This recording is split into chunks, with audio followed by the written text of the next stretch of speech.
Bismillahirrahmanirrahim. Assalamualaikum warahmatullahi wabarakatuh. Alhamdulillahirabbil alamin. Allahumma shalli wa sallim ala nabiyyina Muhammad wa ala alihi wa ashabihi ajmain. Amma ba'd. Sahabat The Chromis yang dirahmati Allah Subhanahu wa taala, jika kita ditanya nama siapakah yang paling sering disebut di dalam Al-Qur'an, maka dengan mudah kita akan menjawab, yaitu Nabi Musa alaihi salam.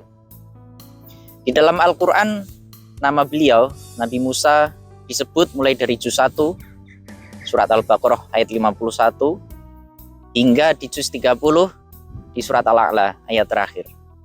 Nama beliau tersebar disebut hampir di setiap juz. Di antara para ulama, meskipun menyampaikan bahwa bukan karena kuantitas seseorang itu menjadi prioritas untuk disebutkan di dalam Al-Quran, akan tetapi kita lihat bahwa kisah Nabi Musa alaihi salam dengan berbagai macam perjalanannya dengan Bani Israel, dengan Fir'aun ketika kecil, dan lain sebagainya, ternyata banyak hikmah yang dapat kita ambil dari kisah tersebut.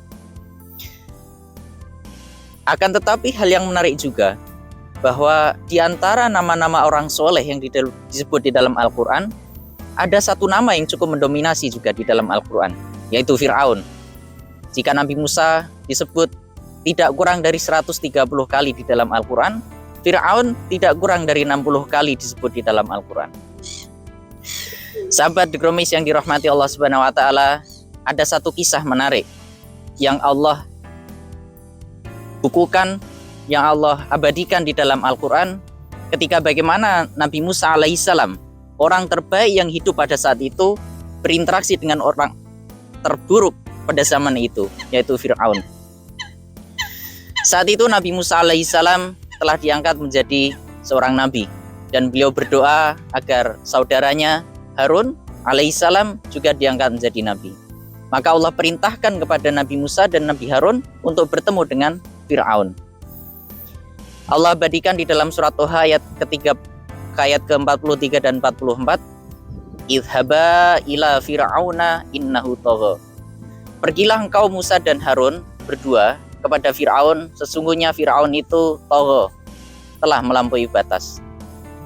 Yang menarik di ayat ke-44 surat Toha tersebut, Allah menyampaikan, faqula lahu qawlan layyinan la'allahu yatadzakkaru aw yakhsha. Akan tetapi berkatalah dengan qaulan layyinan, perkataan yang lemah lembut kepada Fir'aun. Semoga dia mengingat Allah, kemudian juga semoga Fir'aun takut kepada Allah. Hal yang menarik di sini adalah pertemuan seorang yang terbaik yang hidup pada zaman itu bertemu dengan orang terburuk yang hidup pada zaman itu. Ada satu kisah menarik pula yang terkait dengan ayat ini, yaitu ketika Khalifah Harun ar-Rasyid, Khalifah dinasti Abbasiyah yang sangat terkenal dan seorang yang alim, didatangi oleh seorang ulama. Seorang ulama itu berkata kepada Harun ar-Rasyid, wahai Harun ar-Rasyid, aku ingin menyampaikan sebuah nasihat kepadamu. Nasihat ini akan keras, maka dengarkanlah. Harun ar-Rasyid serta-merta mengatakan, diamlah engkau, karena sesungguhnya Allah pernah mengutus orang yang lebih baik daripada kamu, yaitu Nabi Musa, kepada orang yang lebih buruk dari aku, yaitu Fir'aun. Hikmah yang kita ambil dari kisah ini adalah bahwa bagaimana Allah menempatkan dakwah atau perkataan yang baik kepada seseorang itu, bahkan meskipun kepada orang yang sangat buruk. Nabi Musa orang terbaik berkata pada orang yang terburuk, yaitu Fir'aun. Allah tidak memerintahkan dengan perkataan yang keras, akan tapi dengan perkataan yang lemah lembut. Maka bagaimana saudara sekalian, bagaimana interaksi kita dengan saudara-saudara kita, dengan teman-teman kita? Sudahkah kita berusaha untuk menggunakan qaulan layyinan, perkataan yang lemah lembut pada saudara-saudara dan teman-teman kita?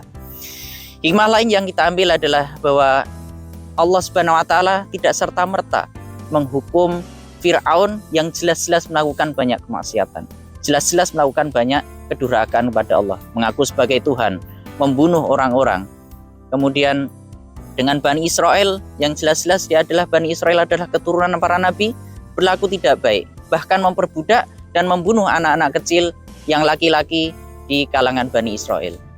Allah tidak serta-merta menurunkan azab, membuat Fir'aun jatuh dari kekuasaannya. Akan tapi Allah mengirimkan orang terbaik dulu pada Fir'aun sebelum akhirnya Allah memberikan azab karena Fir'aun menolak dakwah, menolak ajakan kebaikan yang dibawa oleh Nabi Musa alaihi salam.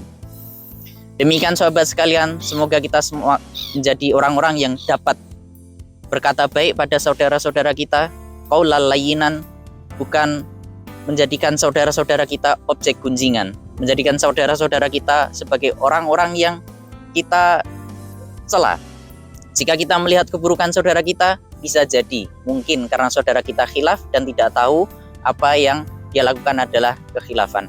Mari kita ingatkan saudara kita, mari kita berbicara dengan perkataan yang baik kepada saudara kita. Semoga Allah mudahkan kita untuk senantiasa menjadi orang yang berkata qaulal layyinan, berkata yang lemah lembut pada orang-orang sekitar kita, saudara-saudara kita. Wassallallahu ala nabiyina Muhammad wa ala alihi washabihi ajmain wa akhiru da'wana alhamdulillahirabbil alamin. Assalamualaikum warahmatullahi wabarakatuh.